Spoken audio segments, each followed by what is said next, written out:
já, creio eu, muito conhecida, mas que o Espírito venha revelar algo novo ao nosso entendimento, ao nosso coração. A Bíblia nos relaciona, irmãos, nessa noite, num período histórico do texto sagrado, do Antigo Testamento. O Espírito nos conduz ao tempo dos juízes, ao tempo onde não havia rei em Israel, ao tempo onde não havia uma monarquia instituída naquele povo. Havia sim, de certo ponto, havia um sacerdote que tinha uma grande responsabilidade espiritual, havia o juiz que tinha uma autoridade judicial para tratar os problemas do povo. Ali neste período Deus controlava, dominava o seu povo. Deus trabalhava no espiritual através do sacerdote, Deus trabalhava no legal através do juiz. A Bíblia diz que neste período, há uma certa vez uma mulher, por nome de Ana, ela sobe uma vez por ano, descendo dos montes de Efraim, até Siló, onde habitava o templo de Deus. A Bíblia diz que por uma vez por ano, Eucana, seu marido, ia emprestar sacrifício a Deus. Neste período, Ana não poderia ter filho, Ana não podia engravidar, porque o texto bíblico afirma que Deus tinha lhe cerrado a madre. Mas Ana, ela tinha uma certa inimiga, uma acusadora, alguém que a perseguia. A Bíblia define essa pessoa por nome, louvado de Penina. A Bíblia diz que Penina era a segunda mulher de Eucana, porque na cultura judaica, quando o marido casara com uma mulher, ela não pudesse lhe dar a honraria de ter um filho. O marido tinha por direito, para não perder a sua primogenitura, casar novamente com uma mulher que lhe desse filho, para assim a sua linhagem, a sua família ser constituída. A Bíblia nos diz então que ele tinha vários filhos com Penina, mas Ana não podia lhe dar filho. A Bíblia nos afirma que Ana então chega ao templo, faz um voto com Deus. Não vou me apegar a este texto. E neste voto ela promete a Deus que se Deus lhe concedesse o desejo do seu coração, aquela criança seria diferenciada, aquela criança seria separada, aquela criança seria consagrada para os propósitos de Deus. A primeira coisa que o Espírito me traz nessa noite: nós não fomos chamados para viver pelas nossas pernas, nós não fomos chamados para viver pelo nosso entendimento. Não, nós somos chamados, somos constituídos para viver os propósitos de Deus em nossa vida, para viver a promessa de Deus em nossa vida, para viver a vontade de Deus em nossa vida.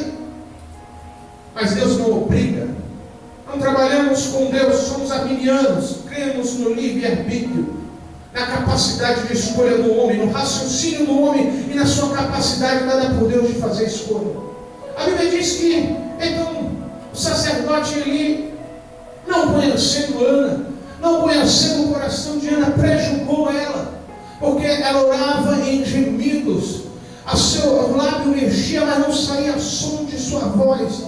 Mas a Bíblia diz que o mistério ali ela falava com Deus. Naquele tempo ele, não entendendo, a confundiu com uma embriagada.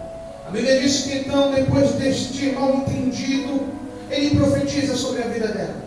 Passa-se um ano, Ana conhece Eucana. A Bíblia diz que a partir dali Ana está grávida. Nasce um varão, é feito um voto. O voto de Narizeu, o mesmo voto que Sansão teve. Não poderia cortar o cabelo, não poderia tocar em animais mortos, e não poderia beber vinho. A Bíblia diz que então, baseada no voto que Ana faz com Deus, Samuel é separado, Samuel é consagrado para ser entregue ao templo de Deus. Passando o período de 2 a 3 anos, Ana sobe novamente à cidade de Siló. A Bíblia diz que agora Ana se apresenta a Eli e diz: Eli, tu lembra, Eli, que quando eu vim aqui atribulada de espírito, Deus do céu ouviu o meu clamor, Deus concedeu ao meu filho, e aqui estou agora pagando, honrando o meu voto. Entrega esta criança ao templo, para que assim ela venha aprender a lei de Deus, para que ela venha aprender o estatuto de Deus, a vontade de Deus. Entenda, irmãos, antes de sairmos por aí, antes de sairmos falando, é necessário sentarmos para aprendermos. Eu costumo dizer, para pregar, primeiro tem que sentar. Estamos vivendo num tempo, irmão, chamado presente, num dia chamado hoje, que muitos estão por aí pregando o Evangelho, principalmente uma nova safra safra que eu gosto de chamar, no lado crítico, lógico, da safra do barulho. Só faz barulho, não tem entendimento do que prega, só prega barulho. A igreja é trabalhada no emocional. O culto é chamado de bênção, mas não produz salvação. O culto é chamado de bênção, mas não produz edificação. O culto é chamado de bênção, mas não produz arrependimento. O culto é chamado de bênção, mas não produz entendimento. Não é este o propósito de Deus em nossa vida. O propósito de Deus em nossa vida é que nós sentemos, aprendemos, conhecemos, vivemos o que Cristo preparou para nós. Porque o que Cristo preparou para esta juventude, irmãos, não é algo pequeno, é algo grande. E eu creio nisso. A Bíblia diz agora, irmãos, que Samuel tem outra ossada. Samuel agora, ele está aos braços de Eli. A Bíblia diz, irmãos, que nesse tempo ele já tinha 2 filhos, 2 jovens também, mais velhos que Samuel. Mas ainda, o texto bíblico ainda afirma que eram jovens. A Bíblia diz que esses 2 jovens eram sacerdotes, Ofni e Finéias, filhos de Eli.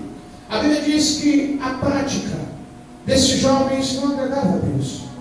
A Bíblia diz que quando o povo subia a Siló para prestar sacrifício a Deus, vendo Ofni e Finéias, que eles iam prestar um carneiro, um cordeiro a Deus, eles iam com a sua garfo de 3 dentes, enfiava entre o carneiro e tirava o melhor da oferta. Isso por dias de hoje simboliza. Ofni e Finéias eram 2 sacerdotes que roubavam, deprimiam, tiravam da casa de Deus, roubavam as ofertas. E não era só isso que eles faziam, o texto ainda afirma mais. Ofni e Finéias também se prostituíam com as mulheres que ficavam à porta da tenda da revelação. Isto é fornicação, isto é adultério, porque Finéias era casado, afirma o texto bíblico. E a Bíblia diz que esses 2 atos ficam notórios perante todo Israel. O que Deus está falando aí? Veja o que você tem semeado, veja o que você tem plantado, porque tudo que está escondido será revelado, tudo que está oculto será trazido para a luz. Deus permite um tempo, mas uma hora alguém vê, uma hora alguém fala. Quando você vê, você pode estar destruindo o teu ministério com Deus. Escandalizou, irmãos. O texto diz que em toda Israel, em toda a cidade de Siló, era ao ouvido de todos, como os filhos de Eli não praticavam o que era certo aos olhos de Deus. E nesse mesmo ambiente vai crescendo um menino por nome de Samuel. Nesse mesmo ambiente Samuel vai crescendo. Mas aí que eu aprendo, Michel, que pode todo mundo querer pecar, mas em Hebreu, Romanos 12 diz que eu ando na contramão do mundo. Não é porque um quer pecar, outro quer pecar, que quer dizer que eu vou pecar. Porque como Daniel, talvez Samuel propôs em seu coração não se contaminar, não pecar, não escandalizar. Ei, Deus quer uma geração que se guarde para Ele. Deus quer uma geração que se separe para Ele. Deus quer uma geração que dê um exemplo dEle para essa sociedade. Na tua escola, no teu trabalho, na tua faculdade, onde tu for, você é a marca da promessa. Você é representante da esperança. Você é o anunciador da paz, do evangelho da boa nova. A Bíblia diz que Samuel está crescendo. Uma vez por ano, Ana desce dos montes de Efraim até Siló, levando uma roupa a seu filho. Aprenda e entenda que Samuel não cresceu no luxo. Uma roupa por ano, irmãos, é o que ele tinha. Talvez esquecido no canto. Ei, talvez tenha pessoa que você acha que você está esquecido na igreja. Talvez tenha pessoas aqui que você acha, jovem, que você não tem dom de louvar ou de pregar, que Deus não tem visto, mas calma. Os olhos do Senhor estão atentos. A Bíblia me diz em João 4 que o Pai está à procura dos tais que assim o adorem. Mas não é de qualquer forma, não é de qualquer maneira. O texto é claro: adore em espírito, adore em verdade. Muitos adoram, mas poucos são os que adoram em espírito e em verdade. Deus tem olhado a sua igreja. Deus não deixa ninguém esquecido, só que há um tempo, há um cronos de trabalhado. Há um tempo, e o tempo de Deus não é o tempo do homem, mas Deus manda te dizer nessa noite que o tempo dele está sobre a tua vida. É questão de fé e aguardar. A Bíblia diz que ele se apresenta aos seus filhos. Está em 1 Samuel 2, versículo 17. O pecado desse jovem era muito grave à vista do Senhor, pois eles represaram a oferta do Senhor. No versículo 22, Eli já estava muito velho e ficou sabendo de tudo quanto seus filhos faziam a todo Israel, quando deitavam com mulheres que ministravam na porta da tenda da revelação. Então lhe disse: por que fazeis isso? Tenho ouvido de todo o povo sobre o vosso mau procedimento.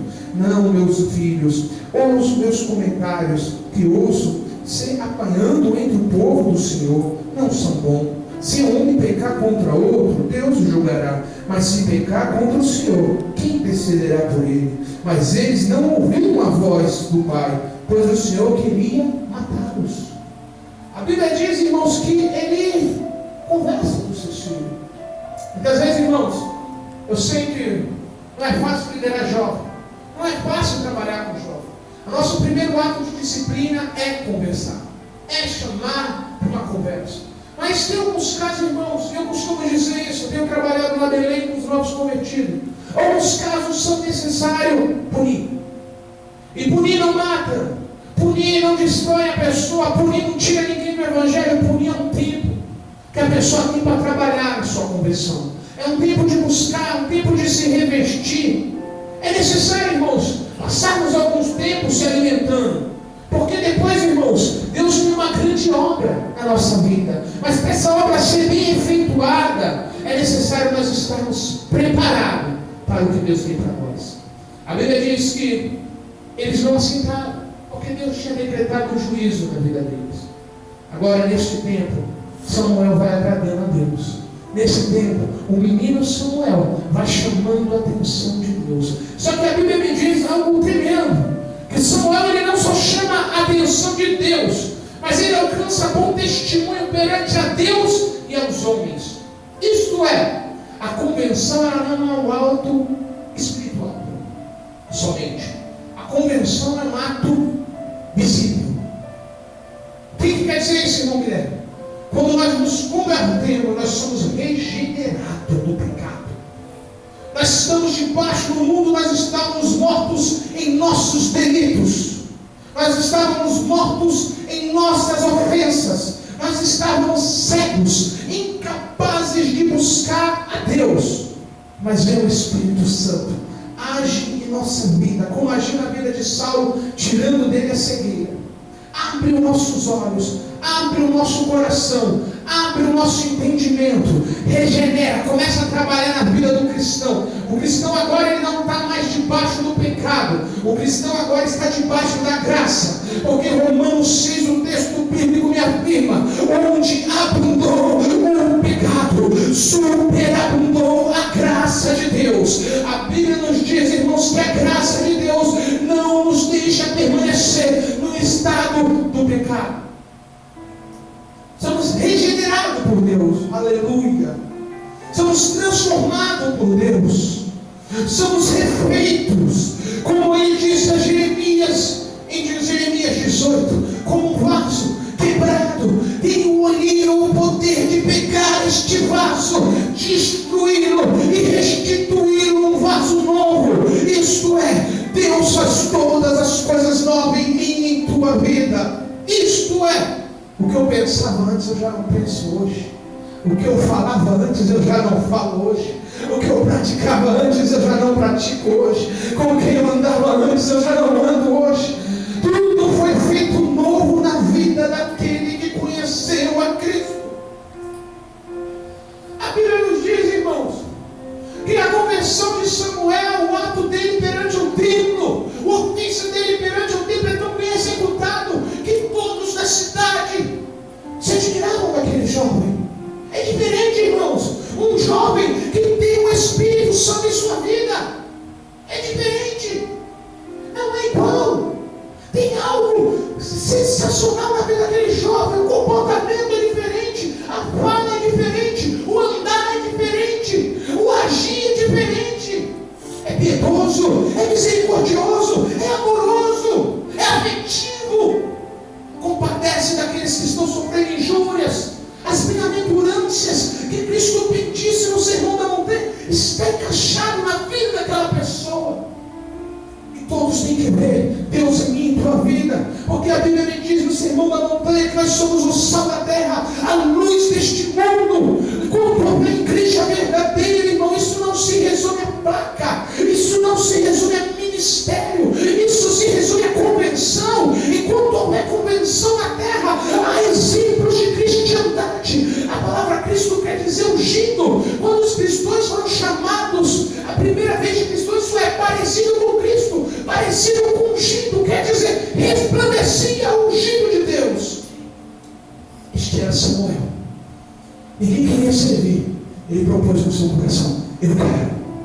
Michel, parte de nós, Michel. Parte de nós fazer a diferença. Não adianta ficar criticando o pastor, obreiro, diácono e presbítero. Não adianta criticar ninguém. Não adianta ficar apontando outros ministérios. Isso também não convém. O que convém é eu ser diferente, é eu fazer a diferença, é eu ser uma referência. Isso que me importa. Samuel não queria ser sacerdote, não queria tomar o lugar de ninguém, ele queria servir a Deus. E neste período a Bíblia me diz que a palavra de Deus era de muito valor, porque a revelação já não estava mais acontecendo. Sabe por quê? Deus não revela em adultério, Deus não revela em roubo, Deus não revela em pecado.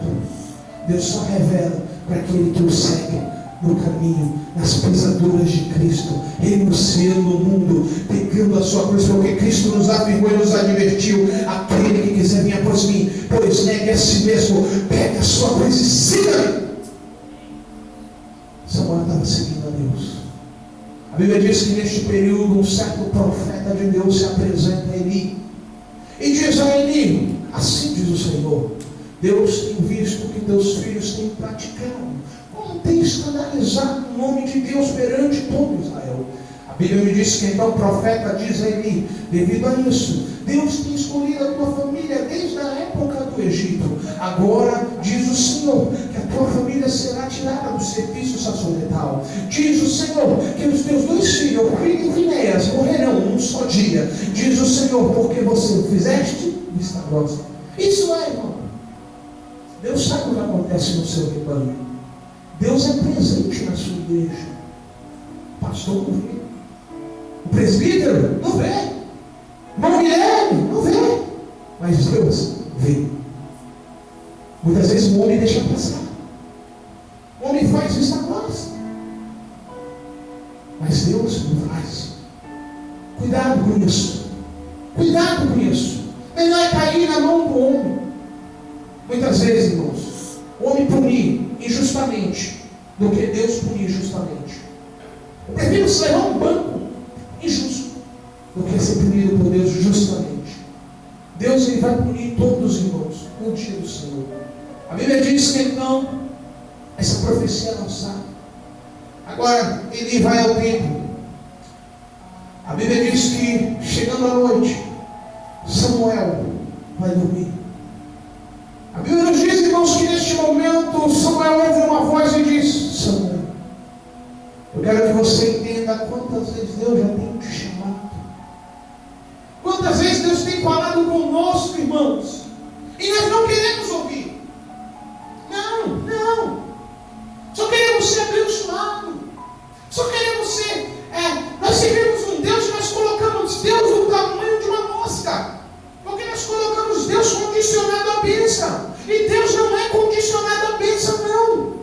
Deus, ele morreu não para eu ser abençoado, rico, próspero, não. Deus morreu para eu ser restituído à imagem e à semelhança dele. Deus morreu porque Adão pecou no jardim. Cristo, segundo Adão, padeceu por mim e por você no Calvário.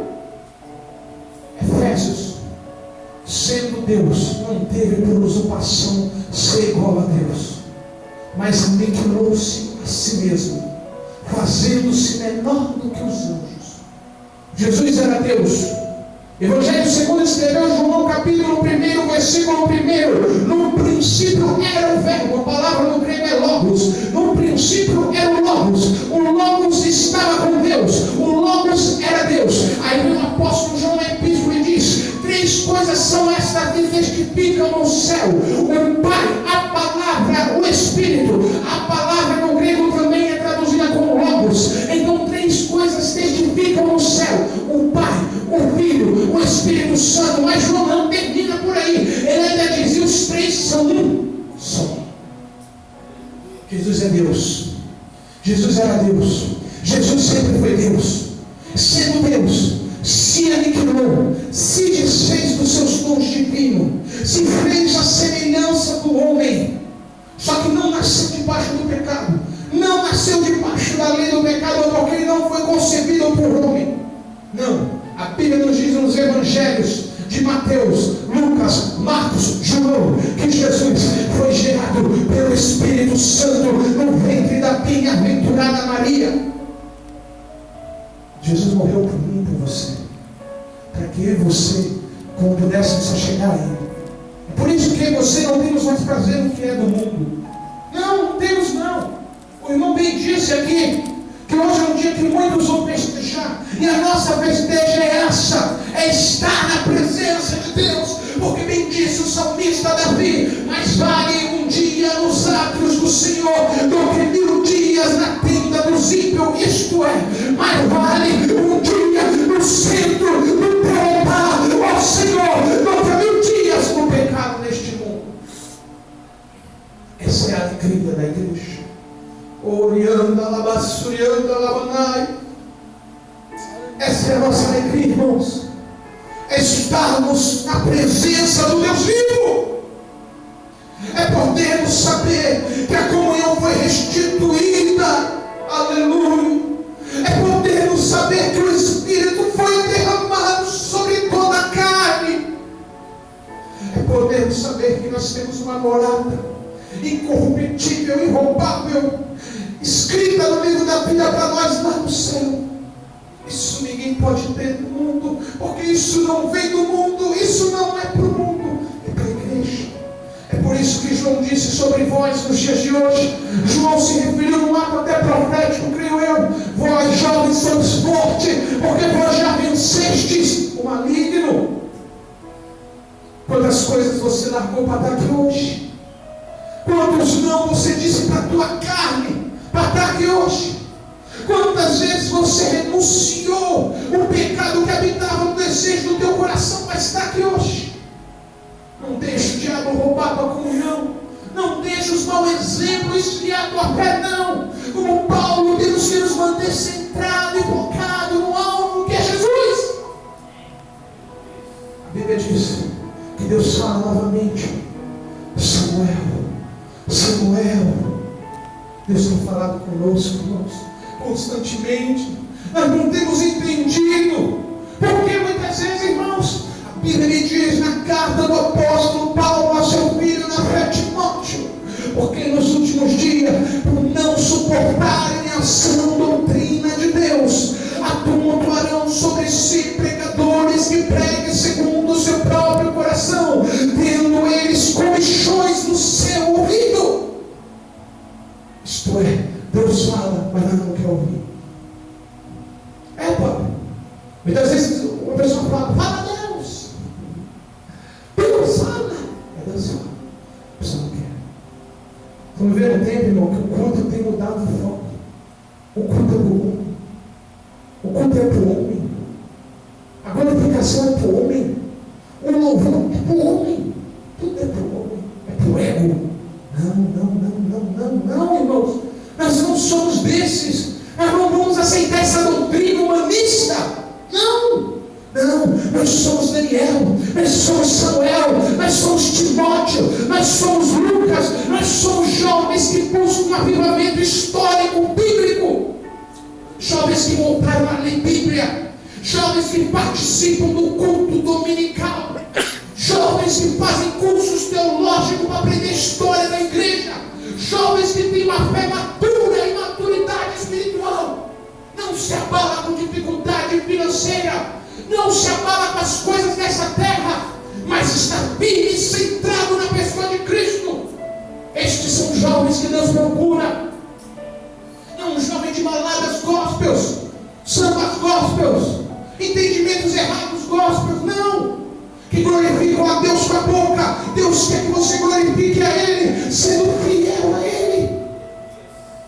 se casando, constituindo família, um matrimônio religioso, um matrimônio familiar.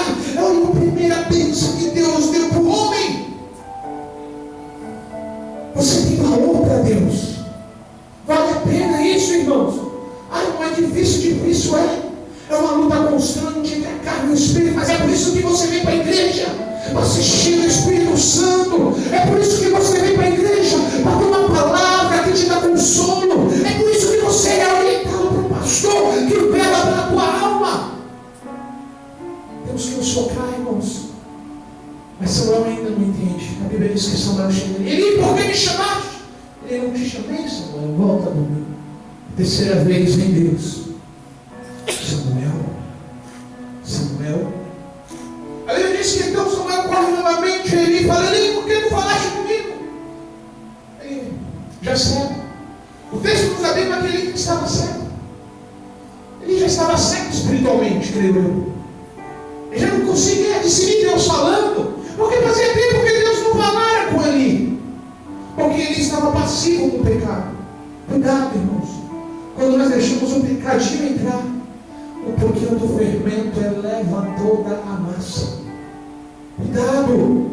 Isaías me disse, em Isaías 59, versículo 1: assim diz o Senhor: eis que o meu ouvido não está agarrado, nem minha mão se encontra encolhida, para que eu não possa ouvir, para que eu não possa salvar, mas o vosso pecado faz transgressão entre mim e ti, entre o homem e Deus. Aí vem Jesus em João 8 e diz: eu sei que eu não estou só, porque o Pai está comigo, porque eu faço tudo quanto lhe agrada. Aí vem o cego curado por Cristo em João 9 e diz: bem sei que ele é de Deus, porque bem sei eu que Deus não ouve a pecadores, mas aqueles que obedecem, o temem, guardam os seus mandamentos, a estes ele ouve. Samuel. A Bíblia diz que então o entendimento de Eli é aberto. Ele diz a Samuel: Samuel, volta comigo. Sabe o que Deus está falando para vocês e para mim? Deus já tem falado conosco todos os dias. Mas amanhã vai ter mais uma chance. Hoje tem mais uma chance. Volta comigo. Toma uma posição. Muda. Não fica esperando os outros descobrir. Não fica esperando os outros mudar. Não fica esperando Deus pesar a mão. Não, muda hoje. Deus te chama hoje. Samuel, volta a dormir. Ele vai te chamar de novo. Ele vai te dar mais uma chance, Samuel. Ele vai te dar mais uma oportunidade, Samuel. Mas dessa vez, Samuel, não venha atrás de mim, não. Quando ele te chamar, fala para ele: o teu servo ouve. Irmãos, não vou me demorar muito mais. Eu quero que você não guarde tudo que eu preguei. Amém? Mas o que Deus falou contigo em particular, fala para Deus hoje: o teu servo ouve. Hoje eu vou mudar. Hoje eu vou amadurecer. Hoje eu vou tomar uma nova posição. Hoje eu vou fazer algo novo com Deus. Eu vou ter uma intimidade, Guilherme. Eu vou chegar na minha casa, eu vou orar. Eu vou me trancar no quarto, vou dobrar o meu joelho no chão e vou clamar a Deus. Porque eu quero ser batizado com o Espírito Santo e com fogo. Porque eu quero ser renovado. Eu quero ser libertado. Eu quero abraçar o Evangelho de corpo, alma e espírito. Eu quero louvar. E eu quero não somente que o ego, que o homem escute, não, mas eu quero louvar. E a alma daquela pessoa, a alma do pecador, possa se achegar a Deus pelo poder do louvor. Eu quero tomar uma posição. Eu quero evangelizar. Hoje, irmãos, o irmão de Deus, o presbítero bem disse aqui, a nossa praça 14 bis está cheia de jovens. O Guarujá está cheio de jovens indo de declínio para o inferno. Porque o salário do pecado é a morte. E nós estamos fracos, não temos coragem de evangelizar. Estou congregando na Belém, uma igreja grande. O presbítero lá, o irmão Fabiano, está fazendo um trabalho de evangelismo. Começamos agora. Uma igreja quase 200 membros. O primeiro tinha 30 pessoas. mas foi os que Deus preparou. Deus disse a Gideão: não vá com 32 mil, mas desce a água. Para com os covardes medrosos, volte, que eu tenho preparado um povo. Talvez quando você se colocar de pé para evangelizar, não vai ter muitos do teu lado, mas aquele que estiver do teu lado foi instituído por Deus. Aleluia! É melhor poucos soldados valentes do que uma multidão de covardes. Evangelize, ganhe almas, popule o céu de pessoas salva. Samuel, eis-me aqui, Senhor, o teu servo ouve, o teu servo entende. Evangelho é de entendimento, irmãos. O Evangelho não é só figurado, só espiritual, não. O Evangelho é entendimento. Conhecemos a Deus, é a revelação de Deus. O Antigo Testamento é cristológico, é Cristo, revela Cristo, fala de Cristo. O Novo Testamento é o plano da salvação de Deus concluído em Cristo. Temos que conhecer esse Jesus, temos que ter fé nesse Jesus, porque eu sou o caminho, a verdade e a vida. Ninguém chega ao Pai se não for por mim. Esse é o Deus que tu serve, poderoso, forte, valente, corajoso. Veio no mundo, padeceu por tudo, foi tentado por todos, acusado, perseguido, mas foi fiel até o fim. Não houve engano em sua boca. Por Pôncio Pilatos teve que dizer e testemunhar que aquele cordeiro era puro, dizendo: visto eu nele, não há pecado. Pilatos teve que reconhecer durante 3 vezes que Jesus não tinha pecado. O sacerdote, ele diz: eu lavo minha mão, porque este não tem pecado. Mas não foi só ele não, Paulo. E Lucas nos revela que havia um homem na cruz. Aquele homem na cruz indo padecer por assalto, merecendo a cruz. Ele olha para o lado e vê a pessoa de Cristo no centro da sua vida. Ele padeceu por uma causa justa, mas ele diz: eu mereço estar aqui, mas este nenhum mal fizeste, este não tem pecado algum. Aí ele olha para Jesus e diz: lembra-te de mim no teu reino. E Cristo, primeiro salvo pela graça, os pais já foram salvos pela fé. Ele diz: ainda hoje comerás comigo no paraíso. Aleluia! Esse é o teu Deus. Esse é um Deus maravilhoso. Tem orgulho. Paulo bem disse aos Romanos: não me envergonho do Evangelho, porque o Evangelho é o poder de Deus. O crente hoje tem vergonha de dizer que sou cristão. Não, irmão, não tenho vergonha, eu não pertenço a uma seita religiosa. Eu não pertenço a uma colônia de homem, a um sistema humano, não. Eu pertenço a um Deus que criou o céu, que criou a terra, que formou a galáxia pelo poder de uma palavra, e que me prometeu o reino eterno com Ele, uma vida eterna com Ele, um corpo novo com Ele, um nome novo com Ele. Isso é maravilhoso, irmãos. Ouve, Samuel, porque o teu Deus te chama. Estão dizendo por aí que os jovens estão perdendo tempo na igreja. Você não está perdendo tempo, não. Estão dizendo por aí que não vale a pena orar. Vale a pena orar sim. Estão dizendo por aí que não vale a pena jejuar. Vale a pena jejuar sim. Que não vale a pena ler a Bíblia. Vale a pena ler a Bíblia sim. Vale, irmãos. Porque bem disse Salomão que tudo que há neste mundo é ilusão, é vaidade. Mas hoje é o tempo. Lança o teu pão sobre as águas. Depois de muito dia recolhe, reparta com 7, com 8. Quer dizer, evangeliza. Ganha 7, ganha 8. Faça o que é bom no tempo oportuno. Você é bem-aventurado. Você